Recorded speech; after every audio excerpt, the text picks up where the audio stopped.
Well, once again, happy Easter, everyone. Thank you for joining us this Easter. If this is your first time in church in a long time, your first time ever, or you're just here because somebody promised you brunch, welcome. We're sincerely glad you're here. Well, today we're kicking off a brand new series called Building a Vision. Vision is a way of seeing. It's seeing what could be and should be, but doesn't yet exist. It's not about predicting the future, it's really about perspective. Adopting the right perspective, because your perspective shapes everything. Do you ever notice that people have vastly different points of view of the exact same event or experience? So let me give a little example. I grew up in rural PA in a little town 2 hours north of here called Montrose. My dad is here, and we'll be heading up there after this Mass today. So only rarely in my life did I ever come to the Stroudsburg area. For most of my life, just usually passing through on Route 80, going to my relatives in New Jersey.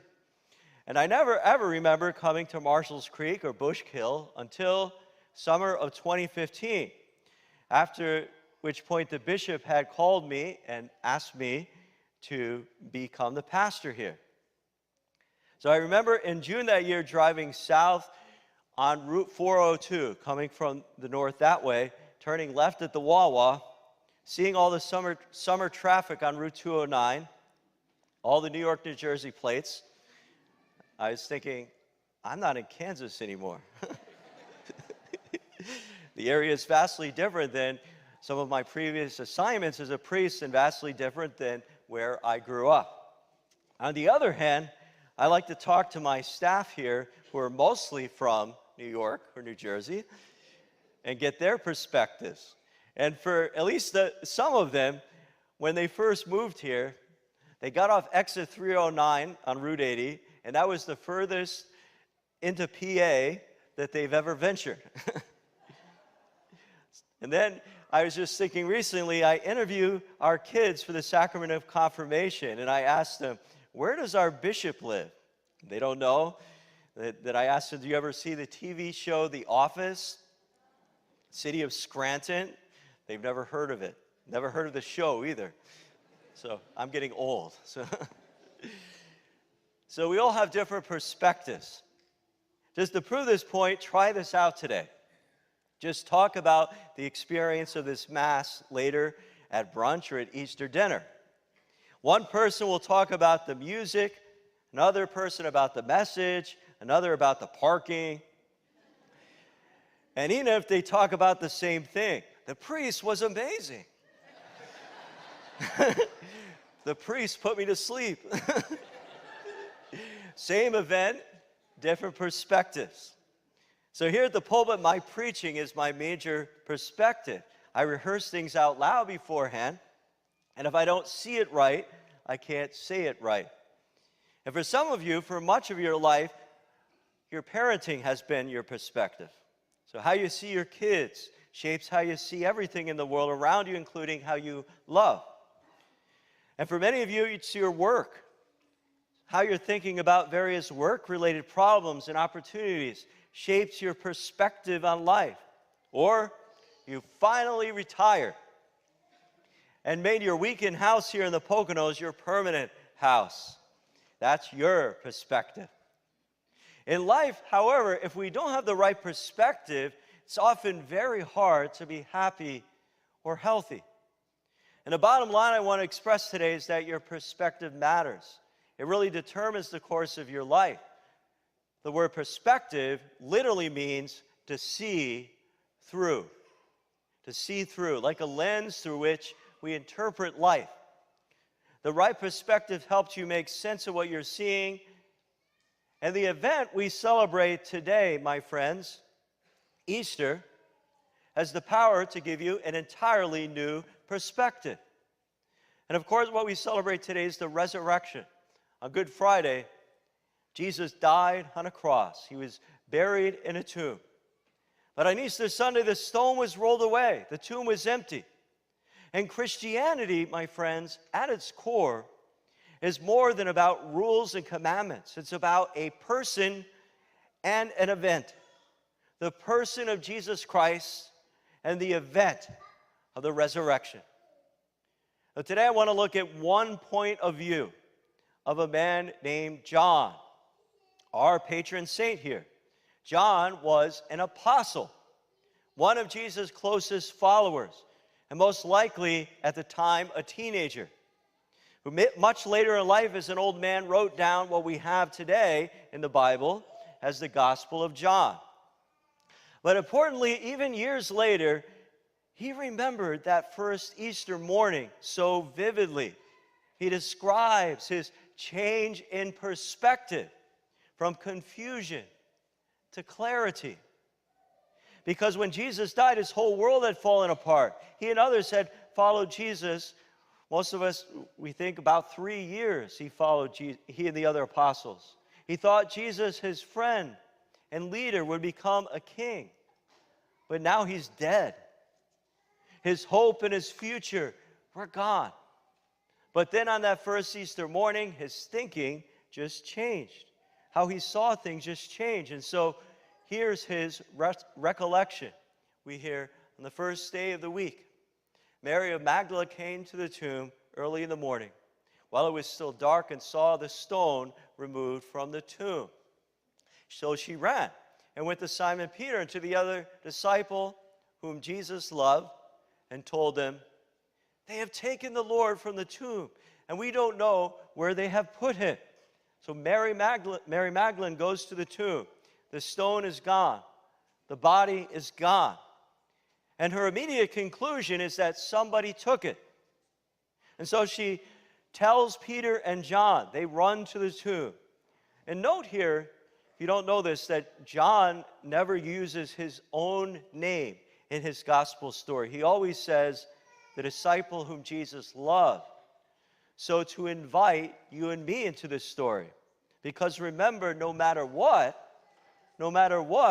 God's perspective is that you are his beloved.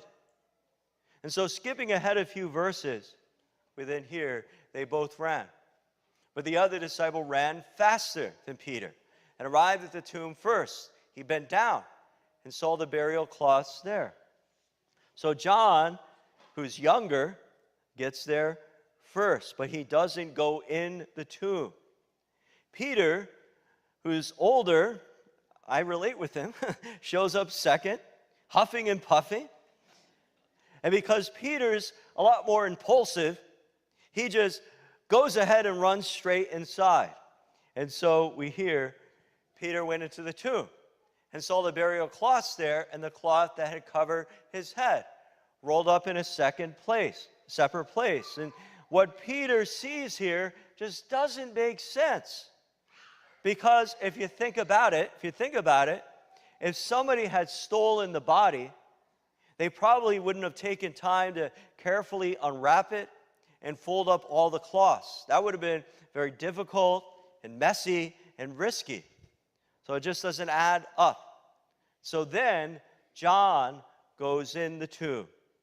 We hear, then the other disciple also went in, and he saw and believed.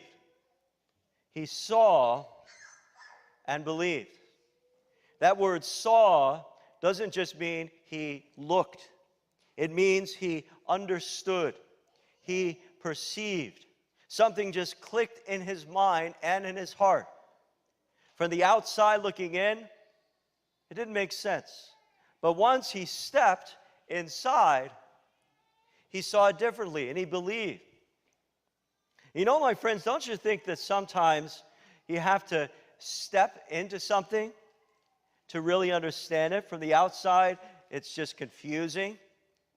But from the inside, things just begin to come together. And in that moment, John's perspective changed. His fear turned into purpose. His confusion turned to clarity. His loss turned to mission. The resurrection gave him a whole new vision for his life. And that's what Easter does. That's what Easter does. Easter gives you and I, my friends, a new perspective, a perspective that can change how you see everything. It changes how you see your problems. It changes what you thought was helpless may not be helpless at all. It changes how you see your disappointments. What felt like the end might actually be a beginning. It changes how you see your mistakes. What you thought was unforgivable can be forgiven. Perspective changes everything. Because if God can raise Jesus from the dead, then nothing in your life is beyond hope. God can resurrect what feels dead in your life. He can bring life where you only see loss. He can create a future where you only see an ending. And so, perhaps God is inviting you this morning to a new vision, a better vision, for a better version of yourself. I invite you today to two things. The first is, come back next week. Well, many of us pastors are seeing what some people are calling a revival in these last few years. Similar to John, I think there's so many people regarding church, their perspective radically changes when they step inside from the outside. Maybe some people initially look from the outside and you think, well, if I come into church, I'm going to be struck by lightning. But as they step inside and commit or recommit to the Lord, well, not just their perspective, but their whole life changes. And we see that here. It's amazing to see. Well, the next 3 weeks, I'm going to talk about a specific vision for our parish family, an incredible vision, I think, and the Bible verse that is going to guide my preaching in these next weeks is taken from the Old Testament, the prophet Habakkuk, who once received a vision from the Lord, and he was instructed thus by the Lord. Write down the vision. The vision is a witness for the appointed time. It will not disappoint.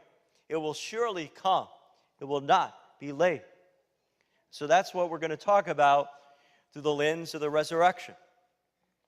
You know, in the summer of 2015, I was a first-time pastor.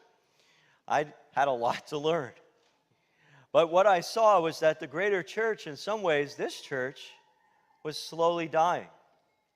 And through the help of and collaboration of many others, through a lot of hard work, and above all the grace of God, our church today is seeing this amazing growth. And so come back next week, hear about that vision. And second invitation I have this morning, something we do every Easter. We return to a very ancient tradition of renewing our baptism promises. And then I'm going to get you wet with water. And that's a sign of new life, a sign of recommitment. And even if you've never done this before, you're welcome. There's no pressure, no guilt. But like John the Apostle, who didn't fully understand until he stepped in, sometimes it makes more sense when you just step up and participate. Sometimes a step of faith leads to that new perspective. And that new perspective can change everything. Amen.